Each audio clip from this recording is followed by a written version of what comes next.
Əziz tamaşaçılar, əziz Xoral Televiziyasının izləyiciləri, xoş gördük sizi. Bugün də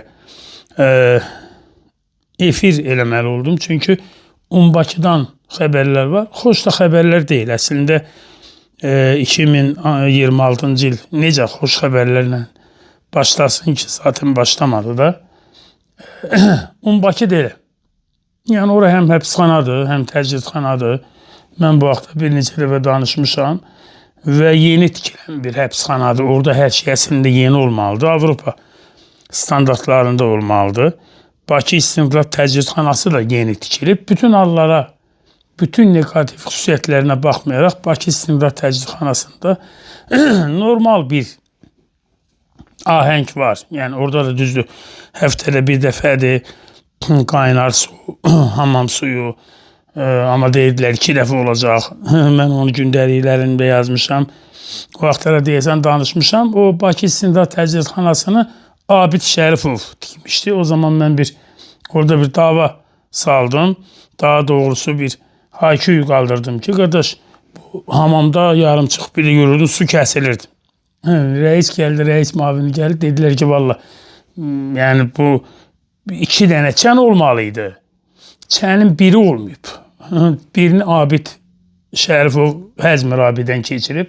Elə yəni normal Avropa standartlarında normal tikilir. Amma normal vəsait ayrılır, amma belə tikilir. İndi Bakıda da elədir. Bakı yeni idi güya ki, Allah qoymasa. Amma indi o qədər bərbad bir vəziyyət var ki, Bakıda. 1500 adamlıq təcridxana var. 3500 adamlıq təcridxana da Bakı İstinqlab Təcridxanasıdır. Təsəvvür eləyin. 3500 nəfərlik Bakı İstinqlab Təcridxanasında hal-hazırda 4000-5000 arası adam saxlanılır. Hələ Bakı yox idi. Bakını tikdilər, ora göndərdilər ki, təcridxana biraz Bakı İstinqlab Təcridxanasının yükü azalsın. Bakı İstinqlab Təcridxanası yenə doludur. Orada 1500 nəfərlik yerdə də indi 3000-dən çox adam var. Təkcə 7000-8000-ə qədər Bakı İstinqlab Təcridxanalarında adam var. İndi 2 İstinqlab Təcridxanası var. Biri Bakı İstinqlab Təcridxanası, biri də Bakı Təcridxanasında. Su yoxdur. Ümumiyyətlə görüş otaqları haqqında əlavə bəlkə də danışmağa ehtiyac var. Mən zaman-zaman danışmışam. Ailələr gəlir ora. 3 aydan bir görüş günüdür. Yəni 4 aydan bir görüş günüdür. 3 günlük uzun müddətli görüş. Adamlar ailələrindən görüşürlər. Adamların anaları gəlir, adamların bacıları gəlir. Təsəvvür eləyirsiniz, İstinqlab Təcridxanasında su yoxdur. İsti su yoxdur. Bakıda. Təsəvvür eləyirsiniz, görüş otaqları it günündədir. Təsəvvür eləyə bilməzsiniz, buz kimidir. Qardaş, bu adamları tutub doldurubsuz içəri, heç olmaz içəridə normal bunun su təminatını. Tualetə getmək mümkün deyil, çünki su yoxdur yumağa. Kişi, bu qədər biabırçılıq olar mı? Mağdur olar. Balaca mağdur olar. Bir Rövşən nə idi? Rauf Nəbiyev vardı. Bakı İstinqlab Təcridxanasında reis mavini idi o zaman. Sonra da getdi Bakıya. Oradan bizə neçə xəbərlər gəldi. Və bu adam normal bir adam təsiri bağışlayırdı Bakı İstinqlab Təcridxanasında. Getdi orada oldu cəllad. İndi bunların hamısı cəllad olmağa yaxındır. Hamısı balaca bəşər əsədlərdir. Hamısı Maduronun uşaqlarıdır. Deməli, mən əziz tamaşaçılar Rəmişdən bəhs eləmək istəyirəm. Rəmiş haqqında mən danışmışdım tamaşaçılarımıza. Rəmiş haqqında məlumatlar əldə eləmişəm. Yəni Rəmiş kim idi? Rəmiş Cəfərov Bakıda bir nəqliyyat tırlardan ibarət bir nəqliyyat şirkəti olan bir cavan oğlandı. Çox istedadlı bir oğlandı. Çox savadlı bir oğlandı. Bu Anar Rızayevin aynaya gələndən sonra bu Dazvol deyilən şey var, icazə kağızı. Onun üzərində sərtləşdilər, ona imkan vermədilər. Anar Rızayev yaxın bir adamını deyirsən, qardaşını gətirdi, Dazvol idarəsinin rəisi qoydu. Çaldılar, çapdılar ölkəni, taladılar. Və bu Rəmiş sivil bir aksiya keçirdi. Heydər Əliyev o mediada onu deyir, bəzi medialar, yandaş medialar, digərləri də istintaq da onu deyir həmişə. Amma Rəmiş Heydər Əliyev prospektini bağlamadı. Rəmiş yan, Heydər Əliyev yan küçə, Nərmanova gedən yolda, yan küçədə bir neçə maşın saxladı, etiraz aksiyası keçirdi, əl çəkin bizdən dedi və salam. O məsələ ilə Rəmiş həbs elədilər. 6 il həbs cəzası verdilər və Rəmişin başına gətirmədikləri oyun qalmadı. Deməli, Penitensiar Xidmətin Bakı müəssisəsinin rəisi Rauf Nəbiyev Ədliyyə Nazirinin qərarı ilə deməli 8 dekabr 2025-ci ildə vəzifəsindən azad olunur, tutduğu vəzifəsindən və hazırda sərəncamdadır. Hal-hazırda müəssisəni Rəşad Yusifov idarə edib. İndi baxın, deməli bu Rauf Nəbiyev işdən azad olunacağını təxmin etdiyindən hiss eləyirlər axı, havanı tuturlar da bu rəis müavinləri, rəislər, bunlar havanı tuturlar. Hiss elədiyindən deməli o yenə də Rəmişə qarşı bir pislik eləmək üçün deməli onu 3 ayın, adamı ayın 8-də işdən azad eləyiblər, sərəncama götürürlər. Amma ayın 3-də, dekabrın 3-də 2025-ci ildə deməli rəisin növbətçi köməkçiləri Səmid və Sadiqə eyni işgəncələri Rəmişə tətbiq eləməyə əmr eləyib. Adamlar ölümə yaxın, ölənə yaxın, işdən çıxmağa yaxın, hiss eləyəndə ölüm kimi şeydir da. Adam bir yaxşı şey eləmək istəyər. Məsələn, çağırar Rəmişi və digər o üzərində haqqı olan tustaqlar deyər ki, qardaş da belə də oldu da. Yəni haqqınızı halal edin. Bunlar bu mağdur olar. Bunlar, yəni Azərbaycanda bu balaca əsədlər deməli işdən uzaqlaşdığında, işdən gedəndə də pislik eləyib gedirlər. Deməli gör nə qədər iyrənc bir ideoloji, bir vakumun, bir boşluğun içindəyik. Adam işdən gedir, yenə pislik eləyib gedir. Bu dəhşətli bir şeydir.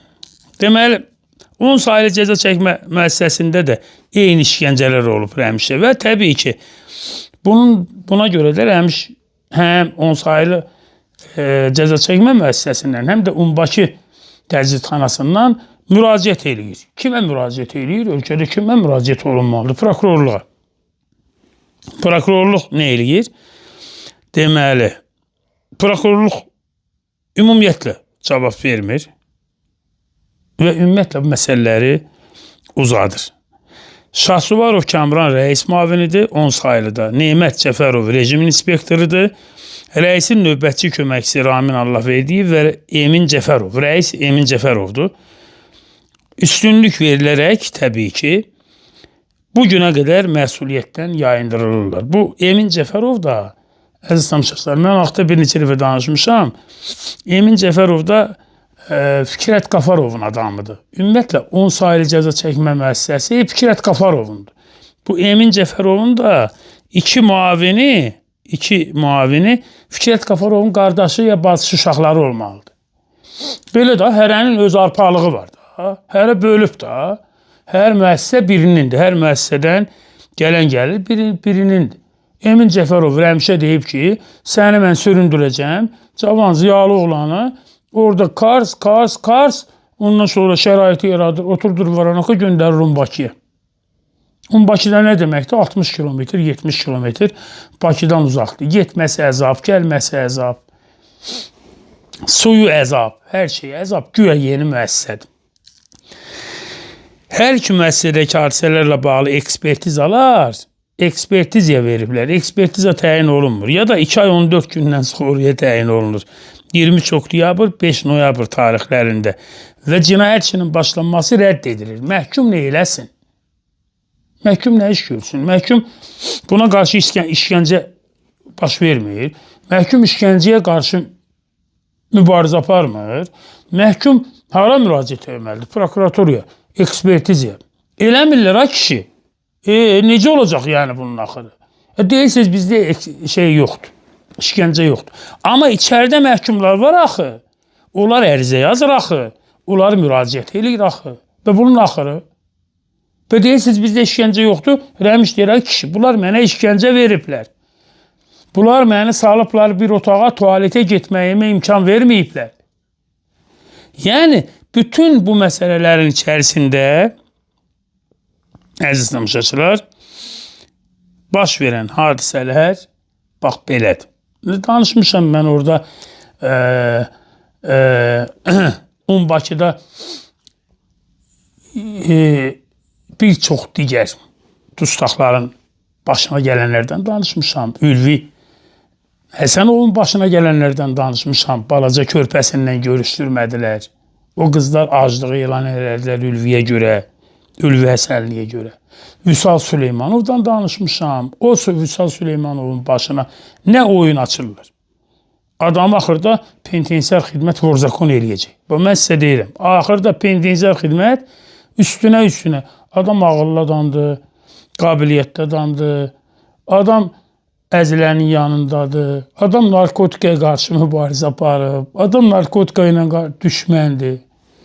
Adamı tutublar, rəsmən məhv eləyirlər Vüsal Süleymanov. Rəmiş görkəmli bir insandır. Rəmiş Avropa çapında bir iş adamıdır. Adamı rəsmən bitirirlər, rəsmən məhv eləyirlər. Cavan doğulandır Rəmiş. Mən ondan Ağır Cinayətlər Məhkəməsinin boksunda görüşmüşəm, bir neçə dəfə də söhbətlərimiz olub. Deməli,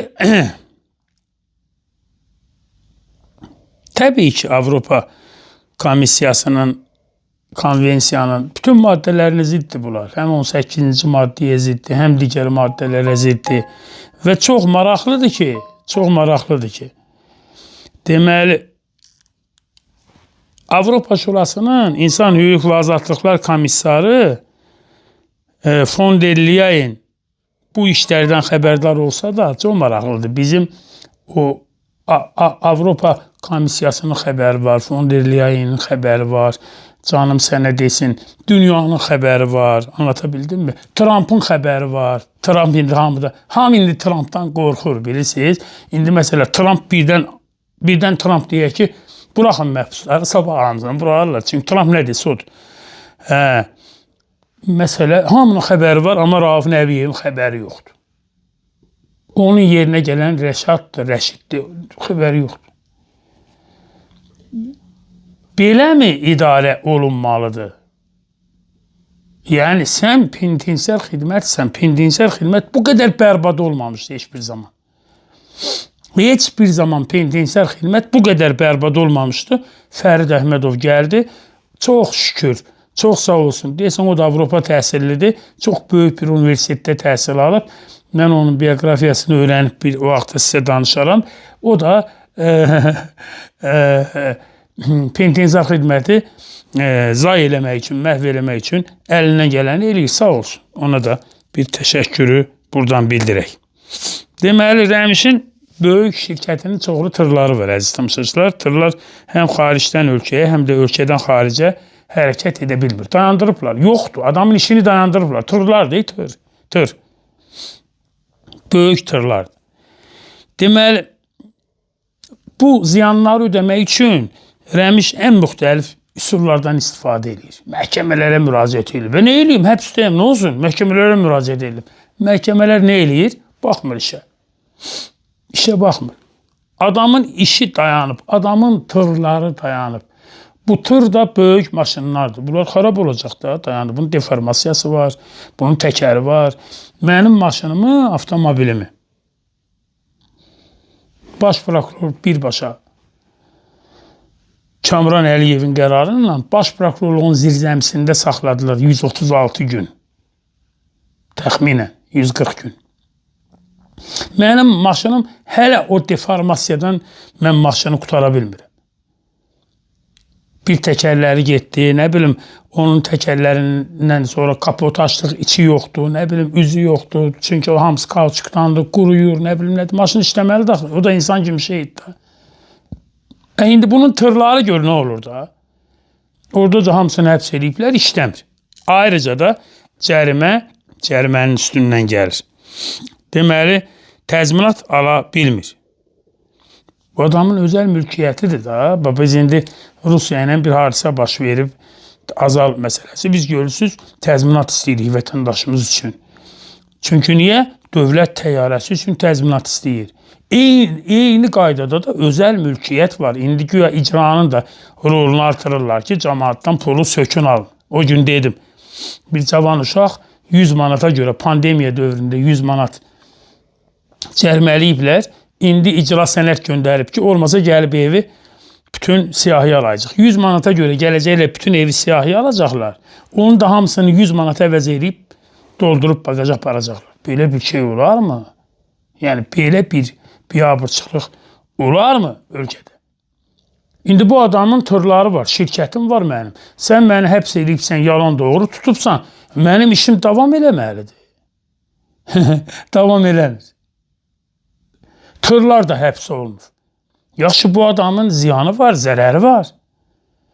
Bu adam Azərbaycandan xaricə gedir, xaricdən Azərbaycana gəlir, mal daşıyır. Bunun nə qədər gəliri itir burada. Bunun gözlənilər, təxmin olunan gəlirləri var.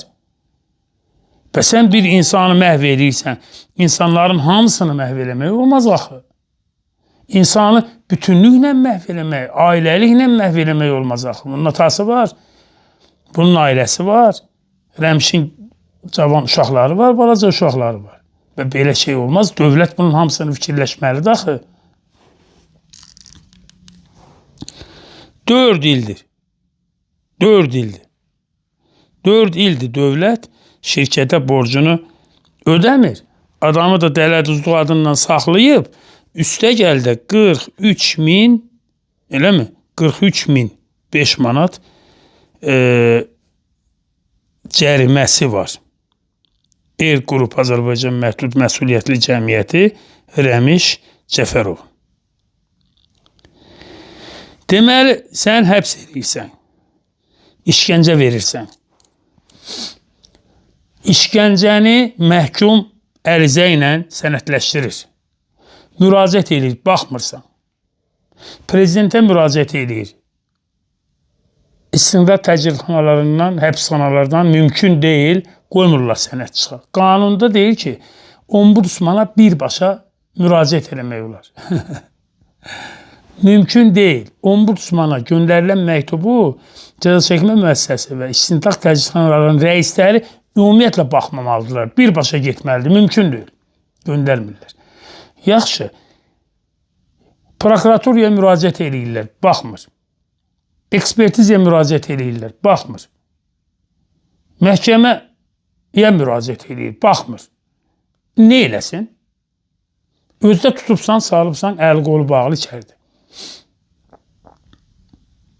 Vəkil gedir, bir gün, 2 gün, 3 gün sonra vəkildə gah getmir, gah çox bahalıdır qiyməti, gah vəkil də qorxur, gah vəkil də danışa bilmir. Nə eləsin bu adam? İnsanı hər tərəfdən təcrid eləmək, insanı hər tərəfdən məhv eləmək olmaz. Mən Bakıdakı proseslərə diqqət çəkmək istəyirəm. Bu proseslərin önü alınmalıdır, qarşısı alınmalıdır. Bu proseslər dayandırılmalıdır. Qışdır. Qışdır. Adamlar isti ilə təmin olunmur, o ayrı bir şey. İndi atapleniya var, nə dərəcədə istilik verir falan, bu ayrı bir şey. O da yanmır heç. Buz kimi da mən öldüm Bakı İstintaq Təcridxanasında. Ay soyuq, ay isti.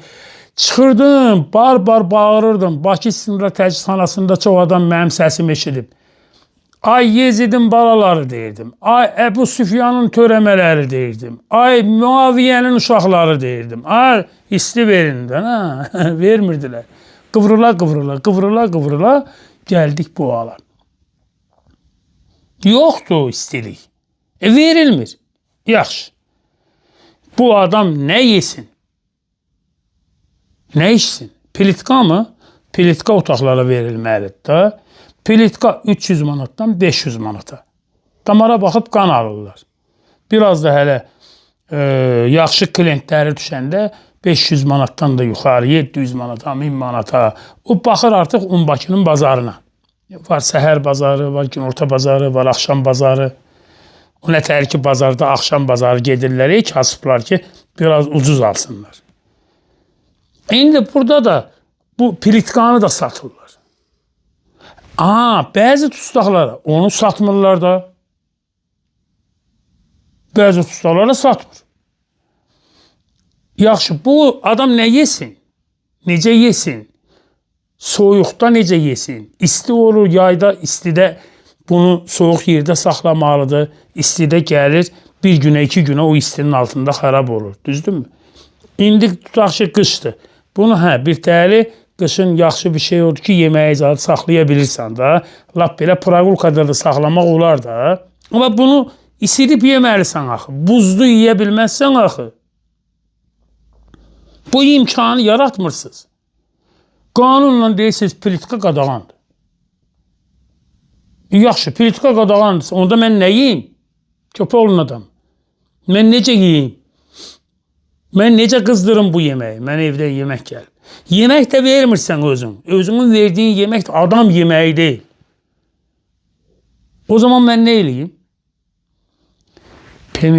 Penitensiyar xidməti düzəldin. Minlərlə, 10 minlərlə insanları, cavan potensialımızı, bizim avangard nəsili tutub doldurubsunuz içəri. Bax, Rəmiş biridir, Vüsal o biridir. Bu, mən həmişə danışıram. Rəmiş iş adamıdır, intellektual iş adamıdır. Vüsal savadlı, ağıllı, gənc, idmançı Azərbaycan oğludur. Ülvi Həsənli də intellektual Azərbaycan oğludur. Abzas Netin baş redaktoru. 3 nümunə çəkdim. 3'ü də cavandır, 3'ü də gəncdir, 3'ü də perspektivlidir. Birini yaxşı iş adamına görə öldürürsən, çürüdürsən, o birini yaxşı, namuslu vətəndaş olduğu üçün, narkotikaya qarşı mübarizə apardığı üçün öldürürsən, çürüdürsən, o birisini intellektual cavan olduğu üçün, Azərbaycanın dünyada başını ucu eləyən gənclərdən biri olduğu üçün öldürürsən, çürüdürsən. Niyə? Penitensiyar xidmət.